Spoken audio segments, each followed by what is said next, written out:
You ever had that feeling that you've spoken too soon? Just a point in the next match, which is home to Rosenborg, would put us through to the next round, which is what the board... That you've tempted fate. Seen as qualification for the next round is kind of, I would say, 90% in the bag. Well, that's us at the moment after our glorious 6-0 reign over Red Star in the last episode. We looked like we were cruising, and now we find ourselves fighting for our Europa Conference League survival. Yes, hello there everybody, welcome back to the channel. Dodgy Gamer here, bringing you another episode from Season 3 of Breaking the Big Three, in which we take charge of Santa Clara from the Azores Islands in Portugal, and we try to dislodge that Big Three in Portugal of Porto, Benfica and Sporting. We're still in Europe, as we have been for much of this season. Now, you'll see, last time, of course, you were there for that fantastic performance with Thiago Santana obliterating Red Star with 5 goals, Jean-Patrick adding the 6th. A week later, we faced Rosenborg. Rosenborg without a win, only 2 points in the group, and it was basically, we just needed a point to qualify. And we lost 1-0 to a late goal. Look at that. It went in on 84 minutes. And did they deserve it? No, they didn't. We absolutely dominated. Look, our XG was 2.28. They got a 0.1. They had 1 shot on target, which of course was the goal they scored. We had 10 shots on target, couldn't convert any of them, but it was total dominance. But it was just one of those days, and this is the problem we have now. If we go and look at the table, Mlada Boleslav, they've qualified, they've guaranteed first place in the group. We, on the other hand, we're on 8 points. Rosenborg, 3 points behind us. So, of course, it's conceivable that today we lose. We are away to Mlada Boleslav. That's the toughest tie in the group based on how things have gone so far. Rosenborg are playing Red Star. And let me just check, are they home or away against Red Star? They're home against Red Star. So if we lose in the Czech Republic and Rosenborg win, we're both on 8 points. And they will go through on head-to-head results, having beat us at home. We've gone from qualification being within touching distance to our chances of going through now seriously being under threat. We need to get a point today against Mlada Boleslav. You may have noticed, though, there was some good news, some better news in the league. A tough away trip to Maritimo, but we did it. Finally, we got 3 points on the board in the league. Carlos Jr. and Jean-Patrick getting the goals. We did concede in the second half just to make that finish of the game tense, but we held on. We finally got a win. So now, having played 7 games, we're on 6 points. We've moved out of that bottom 2 with a final team in the league to get a win on the board. But as you can see, with, our European nights distracting us, we have got games in hand on pretty much everybody immediately above us. So we need a point, but, we might need to score. We might need to play a tight defence. It's all very complicated. So we've gone with that asymmetric formation. We've gone with Ferreira in goal, Villanueva and Afonso in the centre of defence, Juanola and Mansur in the full-back positions, Costina, right midfield, Rashid and Gould in the centre of the park. Carlos Jr. pushed up in that inside forward position. Then we've got both Ennis and Thiago Santana up front, just in case we need that goal-scoring threat. So we're playing on the counter. I would love to have a boring 0-0 draw here, because that would see us through to the next round. Let's just see what happens. The board want that first knockout round. We want that first knockout round.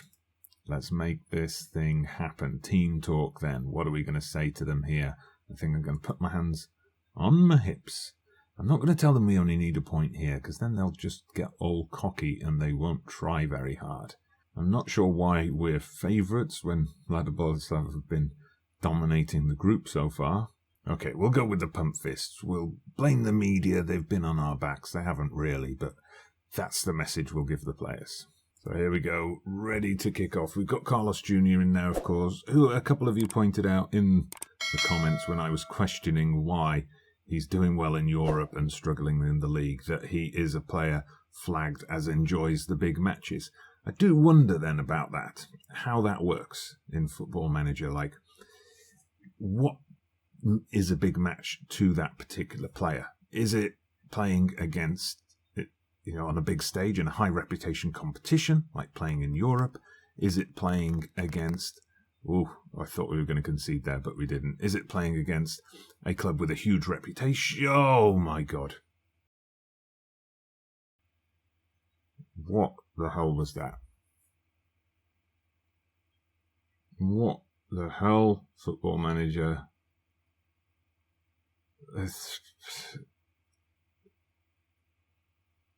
Why? And Rosenborg, of course, I'd already seen that. 2-0 up against Red Star.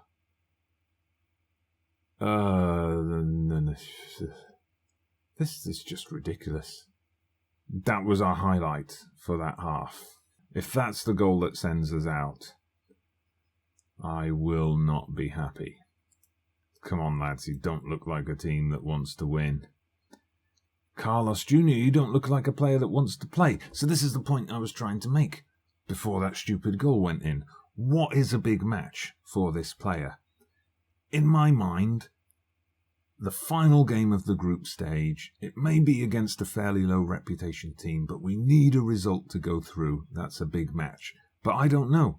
Does Carlos Jr., does the player mentality in Football Manager see things that way? Maybe he just thinks, this is some tiny team from the Czech Republic. It's not a big match. So he doesn't show up on the day. Is it their reputation in comparison to our reputation that makes it a big match? I don't know. Anyway, we've got to tell these guys, Afonso, Carlos Jr., Thiago Santana, they should be performing much better than they are. So we tell them we're not happy with their performance. Didn't really have the desired effect. And we're now up to an hour with nothing. No goals, nothing. So we're going to have to switch to our positive tactic. I'm going to put Carlos Santana out there on the left. I'm taking Carlos Jr. off. He's just been woeful. Costina comes into the centre. Glauber, who is Portuguese-Brazilian, by the way, as Old Lady Plays was asking, he goes onto the flank. He's been picking up some interest, actually. I didn't talk you through this before the game, but we've got, of course, we're getting closer and closer to that January transfer window. If you just have a look here, who's interested in him? Major interest from 5 clubs. West Brom, Vasco da Gama, Fiorentina, FC Lorient, Eibar.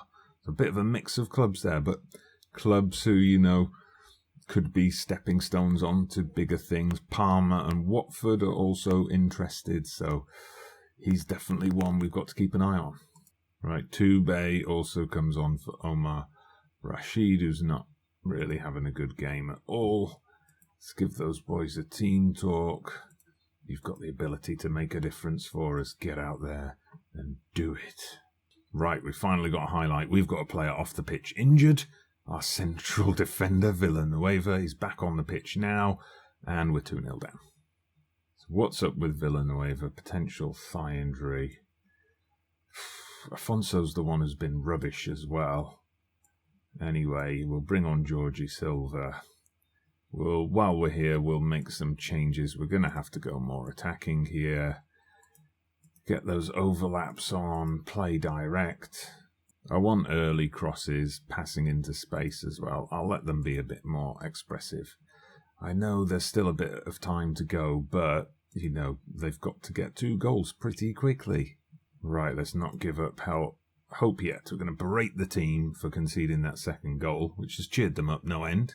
Right, we're going to have to go even more direct and high tempo now. Get that width, stretch the pitch a bit. The only thing I haven't done yet is shoot on sight. We'll save that for later. We'll send the ball over the top. We need 2 goals, quick fire. We need Red Star to suddenly remember. how to do well in games.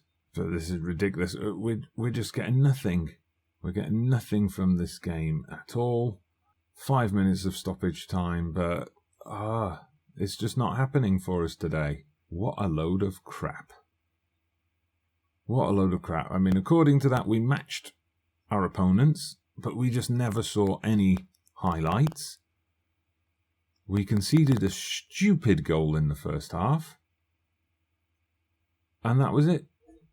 We have bottled it, so I think we should go with a bottle. I mean, what a bottle job. If you think that performance against Red Star in the last game, and you think back to the fact that we should have beaten Rosenborg when we played them in Norway. We were by far the better team. We were by far the better team when we played Rosenborg at home. But the fact that we couldn't win at least one of those matches has screwed us over. That's just terrible. Yes, we blew our qualification chances. He can stay injured.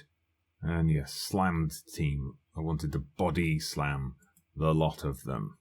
What can I say other than that? I very much agree with the head performance analysis. We should have done much better in that game.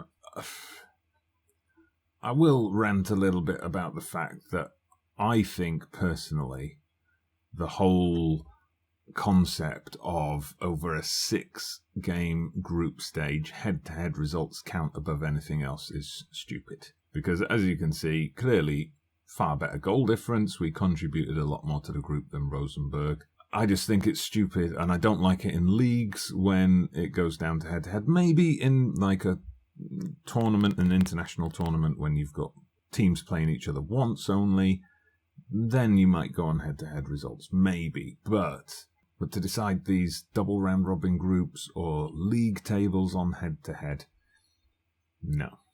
So, alright, European dream is over, so now we've got to focus domestically. We've got cup games coming up after this enforced winter break, so we know we've got the final game to play.